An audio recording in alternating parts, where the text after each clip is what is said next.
Hello friends, कैसे हैं आप। ब्लॉग विद शिवा में आपका हार्दिक स्वागत है मेरे यूट्यूब चैनल में। तो 48 घंटे जिस तरह से बारिश हुआ है लगातार हमारे बलरामपुर ज़िला में, तो यास तूफान के बाद 48 घंटे तक लगातार बारिश हुआ है, रात दिन मिला के।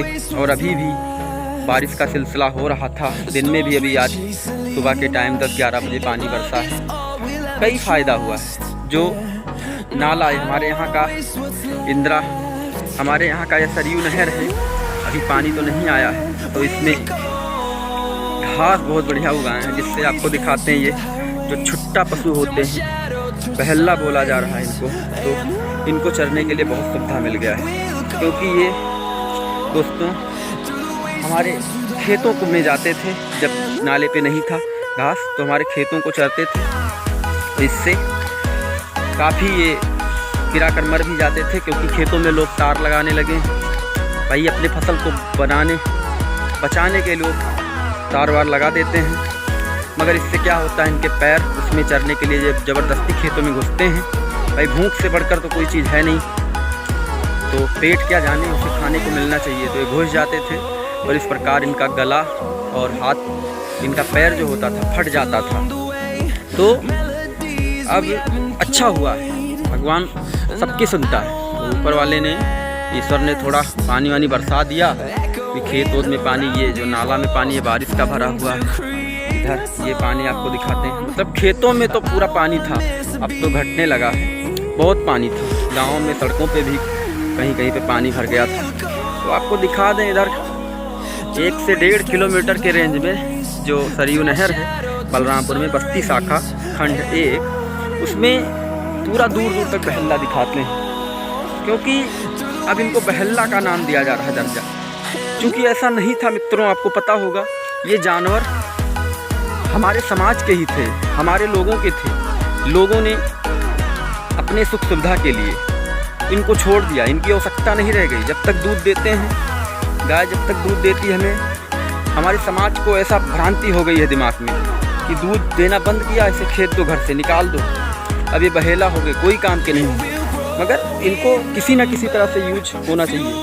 अभी बगल का गांव है, ये मैं दिखा रहा हूँ, कलवारी। मैंने देखा इसमें कई सज्जन मिले, जो ये जो बड़ा वाला पोल दिख रहा है, तार जो 1,36,000 वाला, इसी 32,000 जो भी है, इसी के पार कलवारी गाँव है। तो कई चाचा मिले, कई सज्जन मिले, जो मैंने देखा 30 से 40 की संख्या में जानवर चराते रहते हैं। तो मैंने उनसे पूछा, आज जिस तरह से लोग पशुओं को छुट्टा छोड़ रहे हैं, बहेला छोड़ रहे हैं, आप इनको ऐसे चरा रहे हैं, इससे आपको क्या फ़ायदा है। तो उन्होंने बोला, एक तो दिन भर ताश खेलते रहना, दुकान पर बैठ के गप्पे लड़ाना, राजनीति की बातें करना, उससे कोई फ़ायदा नहीं है।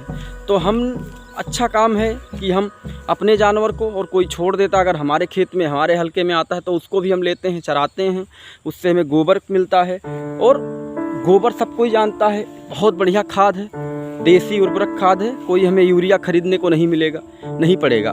और हम वही खेत में डालते हैं, और इतना वो खाद बना लेते हैं कि बेचते नहीं हैं। देसी खाद महंगा बिकता है, यूरिया से भी महंगा बिकता है, क्योंकि लोग उसका महत्व खो गए।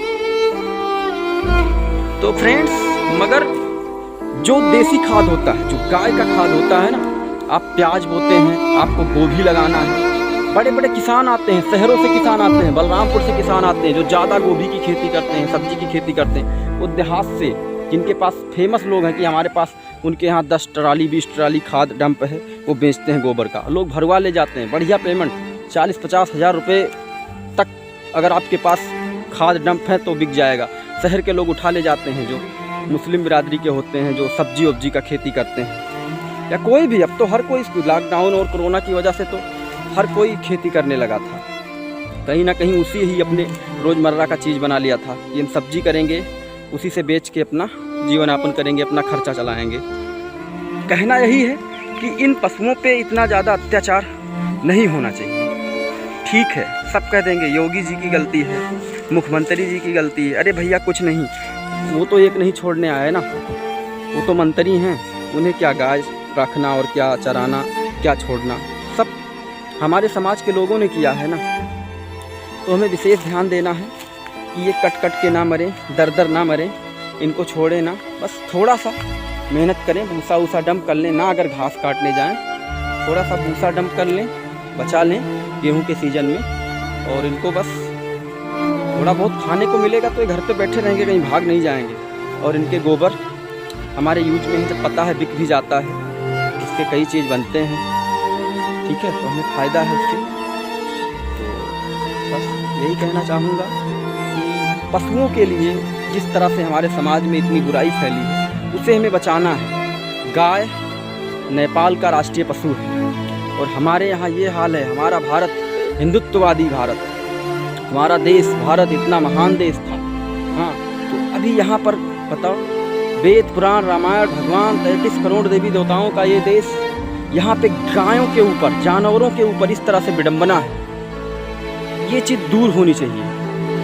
बस वीडियो के माध्यम से ही कहना चाहता हूँ कि भाइयों, इस तरह से जो जानवर कट रहे हैं, गिरा के मर रहे हैं, सड़कों पे एक्सीडेंट होकर मर रहे हैं, गलत बात है। थोड़ा थोड़ा प्रयास करना चाहिए लोगों को, तो सब कुछ ठीक हो जाएगा। लोग समझें, सरकार भी कुछ अन्योदय राशि भी देती है गौशाला बनाने के लिए, उसमें कुछ नौकरियां भी मिलता है। लोग बैठ के दुकानों पे ताश खेलते हैं, गप्पा लड़ाते हैं, जिनको पास काम नहीं है। गांव में बहुत लोग हैं ऐसे, 100 लोग हैं तो उसमें 10 लोग 20 लोग काम कर रहे हैं, बाकी लोग तो ऐसे दिन काट रहे हैं। तो उनको अगर ये व्यवसाय करा दिया जाए, 10-50 जानवर को, एक तो बहुत बड़ी पुण्य का काम है, गौ सेवा सबसे बड़ी पुण्य का काम है, और उसके बाद ठीक है कुछ ना कुछ जो है उससे प्रॉफिट है, और सरकार दे भी रही है।